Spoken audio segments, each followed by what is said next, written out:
नमस्कार, मैं doctor स्नेहवर्धन Pandey Sahyadri hospital Pune में पीडियाट्रिक हेपेटोलॉजिस्ट के तौर पे काम करता हूँ। आज हम बिलियरी अट्रेसिया नामक एक बीमारी के बारे में बात करने वाले हैं जो नवजात शिशुओं में बहुत ही सामान्य रूप में पाई जाती है। तो इस वीडियो में हम देखेंगे कि बिलियरी अट्रेसिया होता क्या है, इसके साइन सिम्टम्स क्या हैं और इसे कैसे डायग्नोज किया जाता है और आगे जाकर इसके क्या ट्रीटमेंट ऑप्शंस होते हैं। तो बिलियरी अट्रेसिया आखिर होता क्या है? नॉर्मल इंसान में जो लिवर की पित्त की नलियां होती है जिसे हम बाइल डक्ट बोलते हैं, वह आम स्वरूप में पित्ताशय के साथ जुड़कर नीचे इंटेस्टाइन में यानी अपने आंतड़ियों में जुड़ जाती हैं। जो लिवर में पित्त बनता है वह इन नलियों के द्वारा आंतों में पास होता है, जिसकी वजह से अपने स्टूल यानी संडास का रंग हरा या तो फिर पीला होता है। बिलियरी अट्रेसिया में क्या होता है कि यह जो पित्त की नलियां है वह पूरी तरह बनती नहीं। कहने का मतलब यह है कि इन नलियों में एक बहुत बड़ा ब्लॉकेज होता है। इसीलिए नवजात शिशुओं में ये जो पित्त लिवर में बनता है वह वहीं जमा हो जाता है। इन बच्चों में पीलिया होता है और इनके संडास का रंग सफेद या हल्का पीला सा रहता है। तो ये बिलियरी अट्रेसिया का कारण होता क्या है? कई लोगों को ऐसा लगता है कि यह बीमारी माता पिता के किसी दोष की वजह से होता है, जो कि बहुत गलत है। इसमें माता पिता की कोई गलती नहीं होती।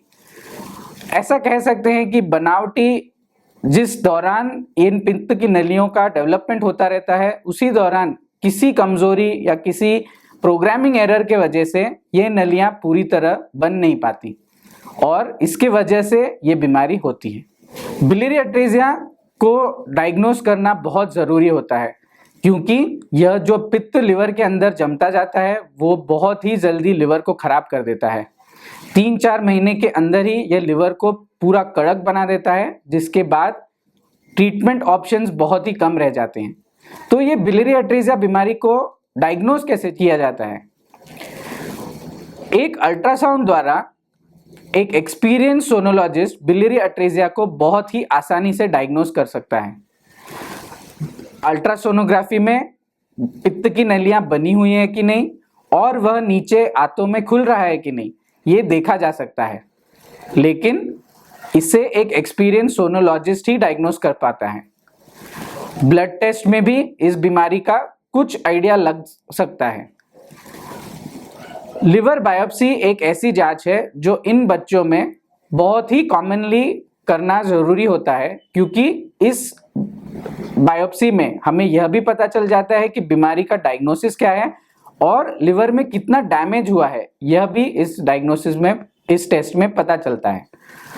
इसके दूसरे भी कुछ जांचें होती है, जैसे MRCP और इंट्रा ऑप कोलेंजियोग्राम, जिसमें हम बच्चे के पित्ताशय को और बारीकी से देखने की कोशिश करते हैं, चाहे वो MRI के स्वरूप में हो या पित्ताशय में एक इंजेक्शन देके देखा जाए कि इनकी नलियां पूरी तरह बनी है कि नहीं। इन सारे जांचों में यदि बिलियरी अट्रेसिया का डाउट या तो कंफर्मेशन होता है, तब बच्चे को उसके क्लिनिकल कंडीशन के हिसाब से ट्रीटमेंट का ऑप्शन दिया जाता है। बिलियरी अट्रेसिया का डायग्नोसिस होना बहुत ही ज़रूरी है और इसका डायग्नोसिस जल्द से जल्द करना बहुत ज़रूरी है, क्योंकि यदि किसी बच्चे में 3 महीने के बाद इस बीमारी का पता चले भी तो इन्हें सर्जरी का ऑप्शन देना बहुत मुश्किल होता है। बिलियरी अट्रेसिया का ट्रीटमेंट ऑपरेशन होता है। जो पित्त की नली बंद हुई होती है उसको पूरी तरह निकाल कर इंटेस्टाइन को डायरेक्टली लिवर में जोड़ दिया जाता है। इससे यह होता है कि जो पित्त की नलियां पित्त लिवर में जमा होती रहती है उसे एक बाईपास रास्ता मिल जाता है और वो डायरेक्टली इंटेस्टाइन में आने लग जाता है, जिससे लिवर को बचाया जा सकता है। परंतु यदि बच्चे का लिवर बहुत हद तक डैमेज ऑलरेडी हो चुका होता है, स्पेशली अगर ये बीमारी 90 दिनों के बाद डायग्नोस किया जाए, इन बच्चों का लिवर ऑलरेडी इतना खराब हो गया होता है कि ये ऑपरेशन करने के बाद भी इनको कोई राहत नहीं मिलती। ऐसे रूप में सिर्फ लिवर ट्रांसप्लांट ही इन बच्चों का एकमेव ऑप्शन रहता है। ये जो ऑपरेशन है कि जहां हम लिवर को डायरेक्टली आंतों से जोड़ दिया जाता है उसे कसाई प्रोसीजर बोलते हैं। एक बार ऑपरेशन हो जाए तो ये बच्चे आगे जाकर क्या नॉर्मल रहते हैं, ये जानना भी बहुत जरूरी है। जिन बच्चों का ऑपरेशन सक्सेसफुल होता है, यानी कि उनका पीलिया पूरी तरह उतर जाता है और मोशन का कलर फिर से नॉर्मल पीला या तो हरा होने लग जाता है, इनको हम सक्सेसफुल कसाई बोलते हैं। यानी कि ये बच्चे आगे जाकर बहुत हद तक नॉर्मल जिंदगी जी सकते हैं। जिन बच्चों का कसाई सर्जरी या कि ना हो या कि अनसक्सेसफुल हो, उन बच्चों को ज्यादातर केसेस में 2 साल के अंदर लिवर ट्रांसप्लांट की जरूरत पड़ती है। जो बच्चों का भी ऑपरेशन सक्सेसफुल रहा हो, उन बच्चों में भी आगे जाकर कई बार यदि पीलिया बढ़ जाए या लिवर धीरे धीरे धीरे कड़क हो जाए या लिवर फेलियर के साइंस दिखने लगे, उन बच्चों में आगे जाकर लिवर ट्रांसप्लांट की जरूरत पड़ सकती है। अगर आप एग्जैक्ट परसेंटेज जानना चाहें तो 50% बच्चे यानी 50% बच्चों को पहले 10 साल में कभी ना कभी ट्रांसप्लांट की जरूरत पड़ सकती है। तो इस वीडियो में हमने यह जाना है कि बिलियरी अट्रेसिया नवजात शिशुओं में काफी कॉमन है।